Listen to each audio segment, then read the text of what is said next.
Sweet.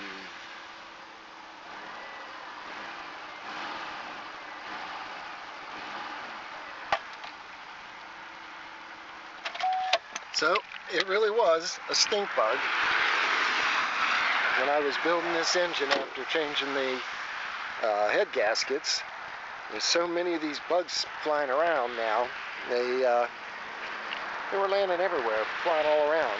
And one of them got down the intake manifold that was open before the, or got in the head port before the manifold was assembled. And his body laid down there and got in between the valve and the seat and held the one of the intake valves open. This was the first time I ever tried to pull a head. I didn't pull the engine back out, I pulled the head. And left the engine in the car, and I'll tell you what, don't ever do that. That just absolutely is horrible.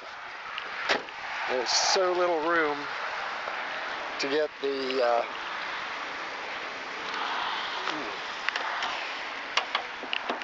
there's so little room to get the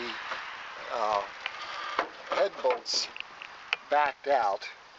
You know, the head bolts are back in here, and when they come all the way out and they just clear the head with the thread, the heads of the bolts are all the way back here, so you get way skinny tight room to try to wrestle that out. Horrible. Don't do it.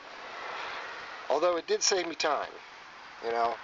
I had to take radiator back out, all the belts and the timing cover and the belt and all that business had to come loose. Had to pull the manifold loose and raise it a little bit, and that allowed me to get this head off, get in there, and of course then with the head off it was clear there were legs sticking out of the valve.